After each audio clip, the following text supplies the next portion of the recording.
Olá, como vai você? Nós estamos aqui para mais um estudo da nossa lição da Escola Sabatina, estudando agora a nossa lição de número 10, junto com o nosso livro, aqui, Os Ungidos, capítulo 44, para estudar mais uma lição da Escola Sabatina com você.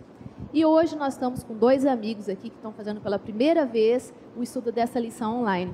E eu quero que eles se apresentem. Vamos falar o nome e a idade.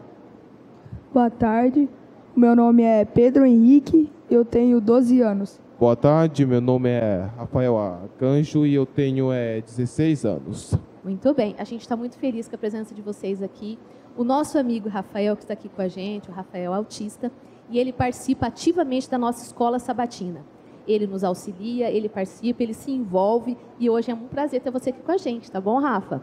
Obrigado, Mina. E nós vamos estudar hoje sobre o capítulo 6 do livro de Daniel. O tema da nossa lição chama O Livramento. E eu queria começar aqui perguntando para o Pedro. Pedro, você já foi acusado injustamente? Já. E como que foi? Foi uma situação assim de brincadeira na escola, que foi ano passado. Foi uma situação de briga e eu não estava no meio. Só que acusaram que eu estava no meio e estava batendo em outras pessoas. E aí estavam me acusando, só que não era verdade. E é bem difícil, não é difícil? E às vezes a gente não sabe para onde ir, né? Como dizer, como comprovar que a gente não estava no meio daquela situação, né? E essa semana a gente estudou uma história de alguém que foi acusado injustamente. Quem que foi essa pessoa, Rafa? Foi Daniel. Muito bem, Daniel. Nesse momento da história aqui, o rei Dario, logo após de Babilônia, os babilônios ter sido derrotados pelos Medo e Persas, ele começou a fazer uma divisão no reino. Então, ele instituiu 120 províncias, e essas províncias ele colocou para ser governada pelos sátrapas, ou os príncipes, né? E desses príncipes, ele elegeu 3 governadores. E um desses governadores, quem era, Rafa? É fácil, é Daniel.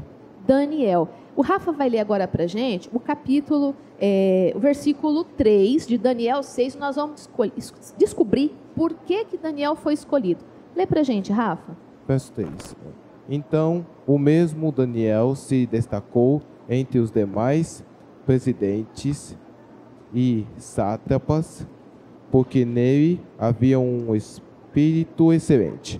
O rei até pensava em colocá-lo sobre todo o reino. Gente, quando eu li isso aqui, falou que ele era de um espírito excelente. Eu quero ser excelente. Você quer ser excelente, Rafa? Claro que sim, eu quero ser bem excelente. Excelente. Você quer ser excelente, Pedro? Quem Quero. não quer ser excelente, né?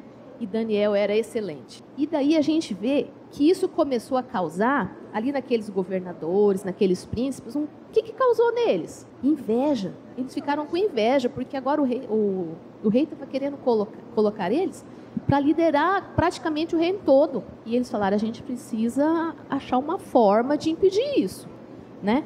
E aí o verso 4 do capítulo de 6:4 de Daniel, lê pra gente, Pedro, por favor.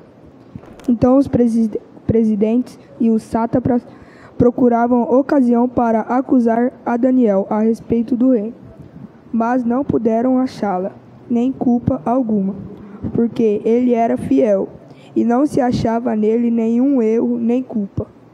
Já imaginou? Nem os inimigos conseguiram achar defeito, achar falha em Daniel. Não conseguiram. Sabe que Daniel, nessa ocasião, ele já devia ter mais ou menos uns 80 anos. E toda a história dele, ali desde a Babilônia, sempre foi uma história exemplar, né? Todas as escolhas que ele havia feito tinha deixado assim, lições muito bonitas. E ninguém conseguia achar falha nele para tentar incriminá-lo. Então eles pensaram o seguinte, olha, a gente tem que achar alguma coisa contra esse Deus dele. E o que eles fizeram? Conta a história para a gente agora, Rafa. Eles fizeram o quê? Para tentar arrumar um jeito de que Daniel não assumisse ali aquele cargo que o rei queria. Bom, aí os outros governadores eles pediam para o rei para poder fazer um decreto, que daí qualquer coisa que fosse relacionada a Deus é para poder jogar na cova dos leões. Isso mesmo. Então fizeram o rei assinar um decreto que durante 30 dias não podiam fazer nenhum pedido, nenhuma oração para ninguém que não fosse o rei Dario. E por que o rei Dario aceitou algo desse jeito? Ele se sentiu envaidecido, né? Envaidecido. Foi a vaidade do rei Dario. E ele fez sem pensar. Infelizmente, quando a gente faz coisas sem pensar, tem consequências, não tem? E foi isso que o rei Dario fez. E daí, o que eles fizeram? Foram cuidar Daniel. E Daniel, depois que saiu esse decreto, ele parou de orar, Rafa? Não, ele não parou de orar. O que ele fez? Ele sempre voltava para casa dele e orava umas 3 vezes, todo dia. E onde que ele orava 3 vezes? Na frente da janela. E por quê? Tinha um motivo especial que ele orava de frente para a janela? Ela ficava voltada de frente para Jerusalém e já era um costume dele. Ele poderia ter feito diferente, falou, bom, agora tem um decreto, eu vou fechar a porta, vou fechar a janela e vou orar. Mas não, Daniel não se acanhou, tá? Ele não teve vergonha do Deus a quem ele cria. E ele continuou fazendo o que ele sempre fez, adorando a Deus da forma como ele sempre adorou. Porque ele tinha uma relação com Deus de confiança. Ele sabia que Deus era o Senhor de todas as coisas. E aconteceu o que, Rafa? Onde é que ele foi parar? Ele foi parar na cova dos leões, né? Porque os outros governadores o pegaram de surpresa, daí avisaram para o rei para poder pegar ele e jogar na cova dos leões. Daí ele ficou no meio do buracão, cheio de leões. Cheio de leões. E trancaram, né, a porta, colocaram uma pedra lá e selaram com o selo do rei. Porque essa lei não podia ser revogada, né? A lei dos medos e dos persas, ela era o quê? Imutável, né? Imutável. Irrevogável, não podia.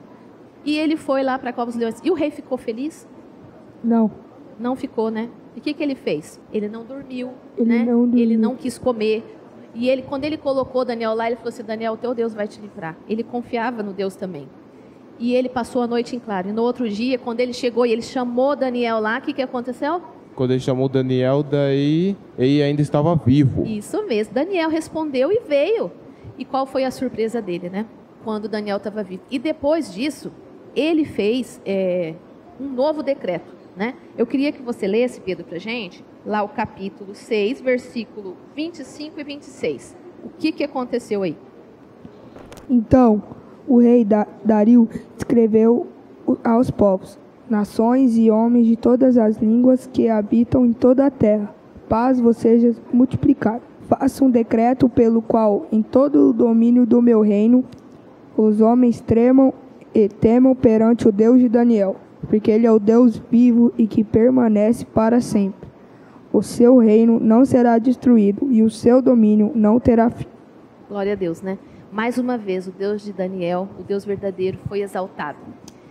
E a gente fica feliz porque Daniel, ele fez a escolha certa, né? E mais uma vez o Deus verdadeiro foi exaltado pelo próprio rei. Ele editou o decreto e agora toda a província, todos tinham que adorar o Deus de Daniel. Sabe que às vezes a gente vai ter que fazer algumas escolhas na nossa vida. E às vezes essas escolhas implicam em algumas renúncias. Às vezes você vai correr o risco de perder até alguns privilégios por você fazer a escolha certa. Mas não hesite. Escolher estar ao lado de Deus, com certeza, vai trazer mais paz ao seu coração e a recompensa de um relacionamento verdadeiro com Cristo, com certeza vai te dar o conforto e você vai vencer ao lado de Jesus. Essa foi a nossa lição da Escola Sabatina. A gente vai continuar com outras histórias. Espero que você continue acompanhando a gente, tá? Se você um dia quiser vir aqui adorar a Deus junto com a gente no sábado, às 9 da manhã, na Avenida Marechal Rondon, 2099, nós estamos esperando por você, tá bom? Vamos fazer uma oração para encerrar a nossa lição de hoje, nosso estudo. Fechem os seus olhos. Pai amado que estás no céu, te agradecemos, Senhor, por mais essa história que o Senhor tem trazido para o nosso coração, para a nossa mente, para a gente entender o quanto é importante, Senhor, nós buscarmos a Ti todo dia, nós buscarmos ser amigos Teus. Nos abençoe, nos acompanhe, também a cada pessoa que está assistindo esse vídeo, Senhor. Vá até ela, abençoe, em nome de Jesus. Amém. Amém. Obrigado e até a próxima.